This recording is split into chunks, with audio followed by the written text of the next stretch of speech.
Bonjour à toutes et à tous, amis du choix 2. Bienvenue pour ce tirage de la semaine du 22 au 28 décembre. Et la première carte qui va donner la tendance de cette semaine, c'est la carte du Péridot qui nous dit tant de vie en vous. Bon, on nous parle ici d'énergie, on nous parle aussi de la vie créative, de la création de la vie. Donc là, ce qu'on nous dit avec le Péridot, c'est qu'il y a une forme de prise de conscience de cette vie, de cette joie qui vous habite, de cette énergie aussi qui vous habite. Bien, bon, il y a comme une reconnexion du coup cette semaine à vous, à cette énergie vitale, mais aussi ça peut être cette connexion à votre créativité, d'accord? Parce que la vie, qu'est-ce que c'est? Ce n'est rien de plus que finalement la création. On est créé quand on est. Toute notre vie, on crée des choses par nos attitudes, par notre propre construction, etc., etc. Donc, on verra la suite du tirage, mais en tout cas, on nous parle d'énergie créatrice, d'énergie vitale sur cette semaine pour vous, amis du choix 2. Allez, semaine du 22 au 28 décembre pour nos amis du choix 2. Alors, j'ai pris les cartes, mon oracle. Non, c'est les cartes oracle, tout simplement ça s'appelle. Bon, au dos de deck, on a la culpabilité, on a le partage, l'argent et la douceur. Bon, alors effectivement, on est quand même sur une semaine de fête et d'ailleurs j'en profite pour vous souhaiter d'excellentes fêtes de fin d'année. Donc effectivement, bon bah partage, argent. Alors argent, ça peut être aussi l'abondance dans sa globalité. On a la douceur, bon ça nous parle de choses qu'on peut retrouver lors des fêtes. Bien, là aussi avec la culpabilité, c'est quand même la première carte qu'on a eue sur cette... alors ça se met en place sur cette semaine mais ce sera plus visible sur la semaine prochaine. Il y a la notion aussi de se pardonner. Les fêtes, et ça beaucoup de gens l'oublient, c'est aussi un temps de pardon. Hein. C'est pas qu'un temps de partage, ce n'est pas qu'un temps de cadeaux, d'abondance, de nourriture, de présents, de choses comme ça. C'est aussi le temps où on pardonne, mais où on se pardonne aussi peut-être nos attitudes qui ne sont pas toujours justes, ou nos attitudes maladroites, etc., etc. Donc là, c'est ça qu'il faut retenir, c'est ici, on va vous demander quelque part de vous libérer grâce au pardon, soit de votre culpabilité, parce que vous n'avez peut-être pas été parfait, parce que vous n'avez peut-être pas fait les choses comme vous, avec le recul, vous dites vous auriez dû faire, mais on va aussi vous demander de finalement vous libérer du pardon, peut-être vis-à-vis de quelqu'un, parce que on pardonne jamais pour les autres, hein. Pardonner, c'est s'autoriser à être en paix face à une situation. L'autre en face, il a rien à voir dans tout ça, je dirais, presque. Bien.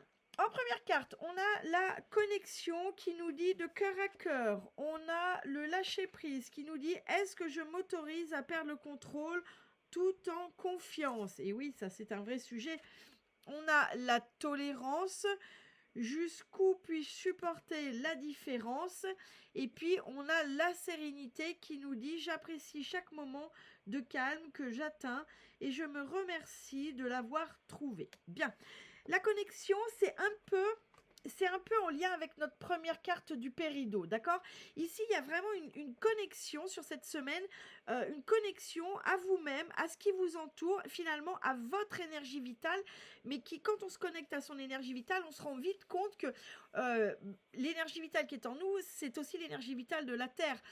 Quand on est dans un environnement qui n'est pas positif, soit à cause des gens, soit parce que, par exemple, on est dans un lieu qui n'est pas beau, qui est délabré, qui est insalubre, etc., etc., eh bien, évidemment, notre énergie vitale ne peut pas, elle, être positive parce qu'on se nourrit de l'énergie qui nous entoure, d'accord?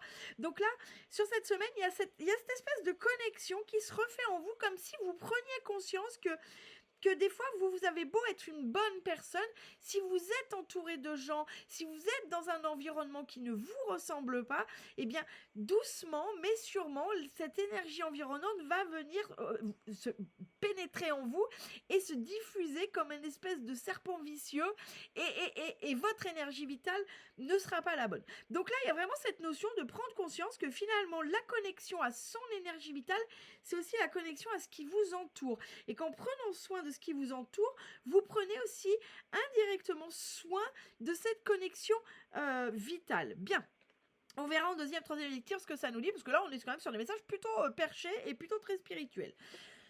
Là, on a la notion de lâcher prise. Alors moi, ce que j'ai ici, le lâcher prise, c'est un peu comme si vous étiez dans une période sur cette semaine, peut-être que vous allez avoir l'impression de ne rien contrôler, d'être un peu comme cette personne qui saute en avion, et puis finalement, tant que on n'a pas tiré sur la manivelle, on est un peu en maîtrise de rien du tout. Et puis, qui sait, quand on tirera sur la poignée, peut-être qu'il va rien se passer.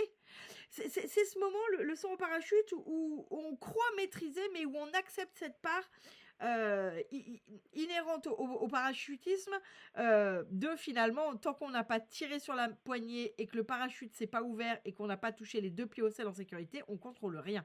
Donc là, sur cette semaine, il peut y avoir cette notion d'être en maîtrise de rien, de ne rien contrôler, peut-être même de perdre le contrôle, ce qui peut ne pas être toujours agréable, mais là ce qu'on vous dit c'est lâcher prise, accepter ce moment de liberté pure en fait, quand on contrôle rien, étonnamment c'est ce qui se rapproche le plus de la liberté, parce qu'on accepte d'être poussé par les courants qui se proposent à nous. Bien, ici avec notre tolérance, ça nous dit qu'il peut y avoir une part d'entre vous. Ok, non, ce qu'on me montre ici, on regarde le regard de elle, vous le voyez pas trop, mais il regarde l'autre, et là ce qu'on me montre c'est en fait, c'est vous regardez comme ça. C'est-à-dire, il y a le regard des autres sur vous-même, mais finalement, c'est plus votre regard à vous sur vous-même qui complique les choses, d'accord? Donc, on peut toujours dire, oui, le regard des autres sur soi-même, c'est dur à vivre, tout à fait. Mais finalement, si avec soi-même on est ok, le regard des autres, j'aurais tendance à dire qu'on s'en tape vite, on s'en fout vite, rapidement. Si on est bien si vous êtes bien dans vos baskets, en fait, le regard des autres ne vous impactera pas. Le regard des autres, c'est un peu le truc visible du regard que l'on porte sur soi. Et ici, la tolérance, c'est vis-à-vis de vous-même. Il y a vraiment cette forme, et d'ailleurs, on l'a vu avec la culpabilité, de se pardonner aussi ce qu'on fait peut-être pas parfaitement. Et là, la tolérance, ça rejoint exactement ça. Là, il y a une notion de accepter finalement, avant de parler du regard des autres ou de l'amour des autres pour vous, là, ce qu'on vous dit ici, c'est peut-être vous, finalement, de tous les gens que vous croyez qui vous regardent de travers, c'est peut-être vous qui vous regardez de travers le plus durement. Donc là, il y a une notion d'être tolérant, oui, bien sûr, face aux autres, évidemment, mais aussi face à soi. Bon, Amis du choix 2, c'est très, très spirituel. Pourtant, j'ai pris des cartes qui ne le sont pas à la base, qui sont plutôt pratico-pratiques, mais là, on est vraiment sur un tirage super spirituel. Je crois que vous m'avez tiré toutes les cartes qui vont bien. Et ensuite, on a la sérénité. Bon, la sérénité, là, je ne sais pas vous dire, et on verra ça en deuxième, troisième lecture, je ne sais pas vous dire, c'est est-ce que vous allez atteindre dans cette semaine une forme de sérénité et vous libérer de tout ça, ou est-ce que c'est ce qu'on vous invite à faire, à lâcher prise finalement, à lâcher prise et à être serein face aux événements de la semaine. On va regarder tout de suite en deuxième, troisième lecture, mais en tout cas, il y a une notion de calme, de sérénité, de paix. On va regarder tout de suite en deuxième, troisième lecture ce qui peut convenir. Allez. La semaine du 22 au 28 pour nos amis du choix 2, qu'as-tu à nous dire? Allez, s'il te plaît, non, c'est pas celle-là, oui, c'est celle-là. Qu'as-tu à nous dire pour le choix 2 pour la semaine du 22 au 28? Bon, au dos de deck, j'ai utilisé le romantique, le normand que vous pouvez trouver en boutique. Il y a la faux. La faux, le temps des récoltes. Ok, le temps de couper. Donc, il y a des choses à couper, mais qui apportent indéniablement la récolte. On a la montagne qui est toujours positive, mais c'est une victoire qui coûte. On a les poissons et on a la clé du destin. Bon. Là, il y a une notion, alors ça, comme je le dis, hein, ça commence à s'ancrer là, mais ça va s'ancrer plus fortement sur la semaine prochaine. Il y a une notion de temps de récolte qui arrive, d'accord? Mais c'est pas quelque chose que... Enfin, voilà. Il y a encore quelques étapes à franchir, d'accord? Mais la récolte énergétiquement est déjà là, mais avec notre montagne, il y a encore quelques étapes à franchir avant d'atteindre quelque part le sommet de la montagne. Bien. Sur notre connexion, on a l'enfant. Bien, alors ici, on vous dit de vous reconnecter à votre âme d'enfant, de vous reconnecter au plaisir simple. Les enfants, ils n'ont pas des grands désirs. Ils ont pas ils aspirent pas à des grandes choses compliquées, telles que l'ambition, telles que la réussite, telles que, vous voyez, ce genre de choses. C'est pas compliqué. Les enfants, ils aspirent à des choses simples. Ils veulent être bien, ils veulent prendre du plaisir, ils veulent partager des moments d'amour. C'est tout ce qu'ils veulent, les enfants. Donc là, on vous invite, avec cette première colonne, connexion et enfant, à vous reconnecter à cette âme d'enfant, à vous reconnecter au plaisir simple de l'enfance, des choses où finalement on s'émerveille d'un rien. Bien, sur notre lâcher prise, on a une femme, et on a une femme tout en rose, on a une femme émotionnelle. Donc là, peut-être qu'il est important de lâcher prise sur ses émotions. Moi, il peut y avoir une notion de finalement, vous êtes dans le contrôle, mais parce que quelque part, vous savez pas quoi faire de ces émotions qui parfois sont débordantes. Donc là, vous pouvez vous faire aider avec du quartz rose. Ça marche très très bien. Quartz rose sur Chakra Cœur, c'est un très bon accompagnant pour gérer les émotions. Mais là, il y a une forme de lâcher prise sur les émotions, sur ce trop-plein émotionnel. Peut-être que ce qui provoque aussi ces émotions fortes, c'est que justement, vous essayez de contrôler tout ça au quotidien, puis à un moment, ça vous déborde. Bah oui, parce que les émotions, il n'y a pas à les contrôler, il y a à apprendre ce qu'elles ont à nous dire, et puis à travailler dessus pour qu'elles prennent moins de place quand c'est trop débordant. Mais on peut pas contrôler une émotion. C'est pour ça que des fois, ça ressort de façon explosive. Donc là, ce qu'on vous dit, mais c'est lâcher prise sur ces émotions, parce que finalement, elles ont un message à vous transmettre. Et le message à vous transmettre, c'est que si elles débordent, c'est qu'à un moment, il y a une blessure à guérir derrière. Mais ne cherchez pas à les enfouir, à les contrôler, parce que ça sortira toujours que vous le vouliez ou non. Des fois, ça met plusieurs années à ressortir, mais quand ça sort, c'est pas beau en général. Bien, sur notre tolérance, regardez-moi ça, c'est formidable, on a la chouette. Donc là, il y a une notion, sur cette notion de tolérance, de faire preuve de sagesse. Peut-être que là, il y a une notion, moi, d'ego. On n'arrête pas de me parler d'ego. Et c'est pour ça qu'on vous parle, à contrario, avec la chouette, de sagesse. C'est peut-être que ce que vous pardonnez pas, c'est juste votre ego et vos émotions, justement, on en parlait, qui vous font passer des lanternes pour des vessies pour des lanternes. La sagesse, c'est aussi accepter que les choses ne sont pas là pour rien. Et c'est aussi accepter que des fois, on a fait du mieux qu'on pouvait au moment où la situation arrivait. A posteriori, c'est toujours très simple, comme je le dis toujours. C'est facile de dire, une fois qu'on a fini un roman policier, de dire « Ah bah c'était lui le tueur ». Oui, bien sûr, mais est-ce qu'au moment où le meurtre s'est passé, on savait qui était le tueur? Ben non, parce qu'on n'avait pas tous les éléments. Donc si vous jugez votre vie comme vous jugez un polar une fois que vous l'avez lu, oui, c'est facile de dire a posteriori, ah bah si j'aurais dû faire ci ou j'aurais dû faire ça. Mais la vraie question que vous devez vous poser, c'est est-ce qu'au moment où c'est arrivé, j'avais ces connaissances-là? Est-ce que j'étais en mesure, en capacité de faire autrement? Et très souvent, la réponse est non, sinon vous êtes quelqu'un de profondément malveillant. Si vous dites, ah j'aurais pas dû lui faire ce mal, et que vous dites finalement je le savais que j'étais en train de faire quelque chose de mal et que vous y êtes quand même allé, bon bah là il faut travailler, c'est que vous êtes habité par des mémoires qui sont plus d'actualité, j'aurais tendance à dire, mais là il faut vous faire aider. Mais la plupart du temps quand on fait quelque chose qui a posteriori qu'on regrette, c'est qu'on n'avait pas les éléments pour soit la maturité émotionnelle, soit le savoir.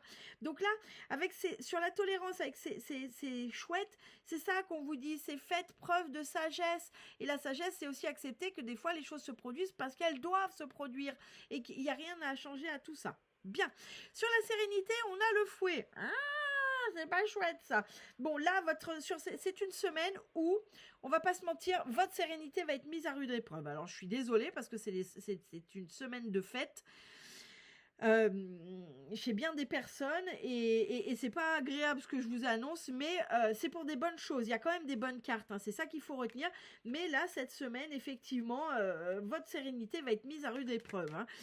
Peut-être que, voilà, comme pas mal de gens, peut-être que vous, Noël, ça s'associe à une famille qui vous veut pas toujours du bien, ou ça s'associe à beaucoup de travail parce que vous travaillez dans un secteur qui nécessite de travailler plus en ces périodes de fête. Ça peut être aussi que vous, Noël, vous êtes seul et donc c'est effectivement pas un moment de joie. En tout cas, ici, ce qu'on vous dit, c'est vraiment Soyez tolérants face à vous-même, amusez-vous, faites ce qui vous plaît, reconnectez-vous à cette âme d'enfant parce que effectivement, il va falloir faire preuve de sagesse, faire preuve de simplicité, se faire aider peut-être par des petites pierres, des choses comme ça, parce que clairement, cette semaine, même si elle est positive, parce que ça vous reconnecte à quelque chose qui est important, qui est votre source vitale, ça va être un peu chamboulant, hein.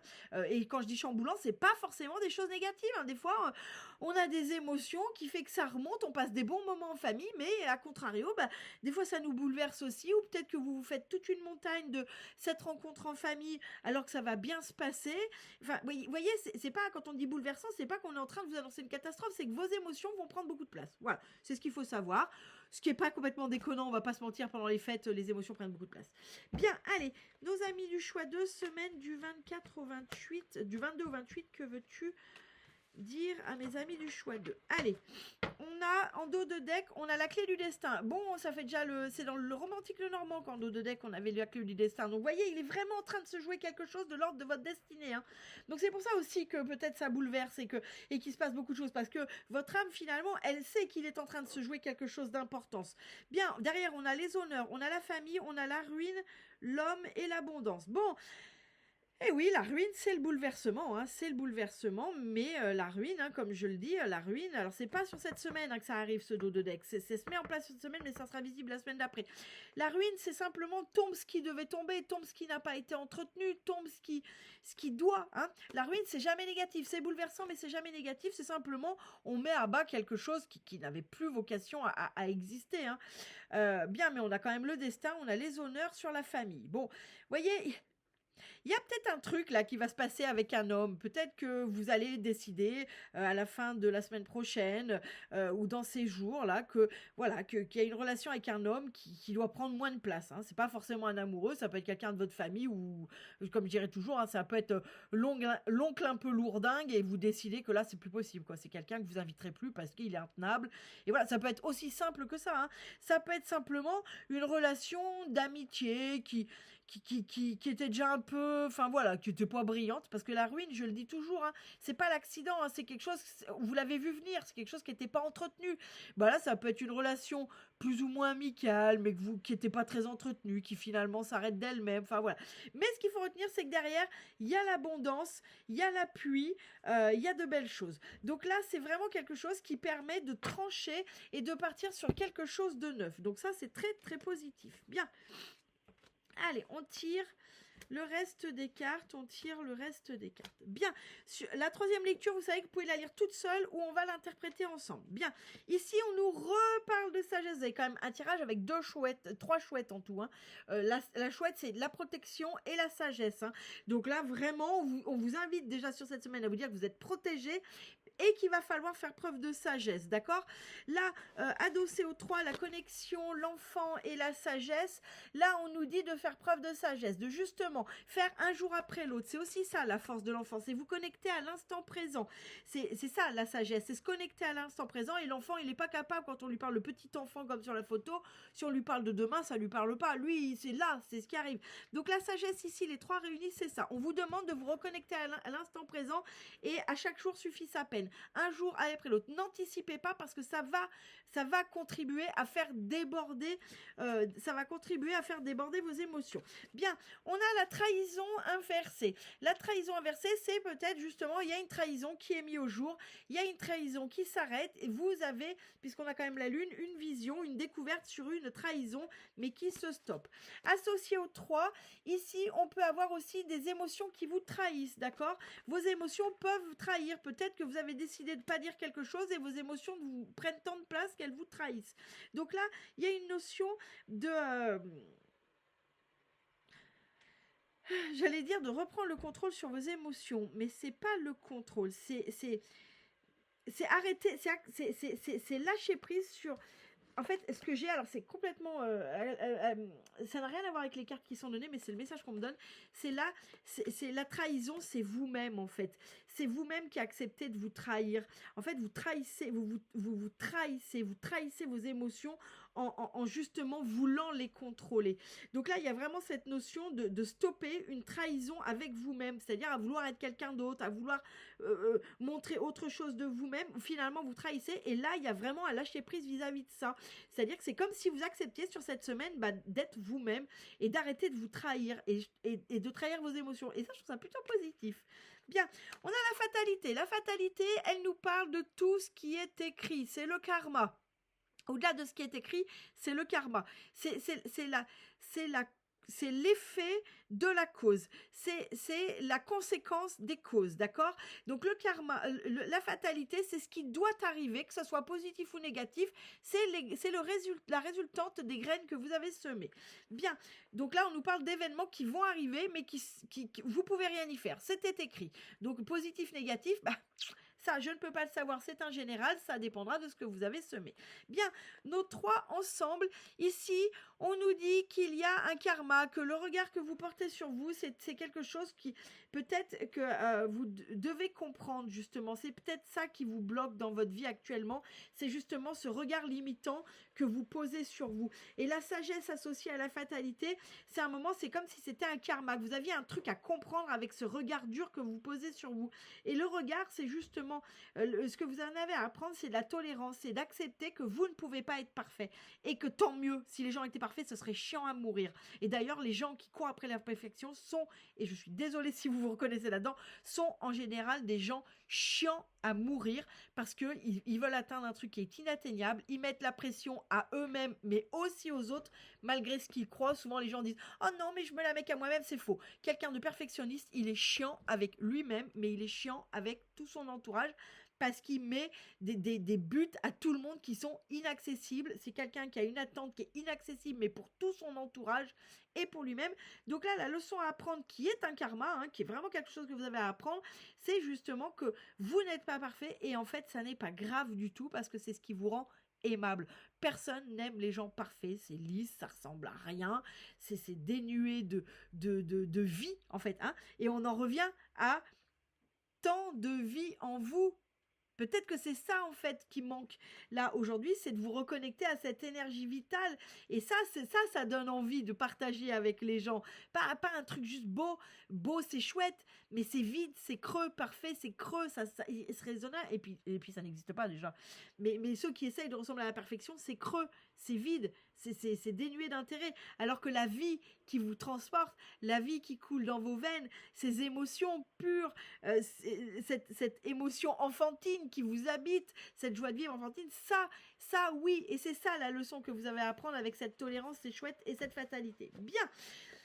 La dernière carte, c'est l'intuition, c'est l'eau. L'eau, ça nous parle d'intuition. Puis c'est la lune. La lune, ça nous parle d'intuition. Ça nous parle de tout ce qui est en secret, de tout ce qui est caché. L'intuition, c'est quelque chose qui n'est pas visible. Ce n'est pas quelque chose de prouvable. C'est quelque chose qui nous habite. D'accord, donc le bateau, il vient nous parler de ça. Bien, notre sérénité va être mise à rude épreuve, amis du choix 2, mais les trois ensemble, on vous dit, pour sortir de ça, eh bien, connectez-vous à votre intuition, connectez-vous à votre âme. Ça peut être par de la méditation guidée. Si vous savez pas, alors si vous savez méditer, méditez. Si vous savez pas ou que vous n'avez pas envie, parce qu'il y a des périodes où on n'a pas envie de méditer, et c'est ok, eh bien faites des méditations guidées. Écoutez des musiques apaisantes. Mettez-vous un bruit de pluie, de forêt, de ce que vous aimez, et détendez-vous. C'est ce qui va vous permettre de garder le cap sur cette semaine qui est riche en tas de choses, mais c'est pas pour rien. Il faut se souvenir qu'on va passer à l'échelle du monde d'une année 9 à une année 1.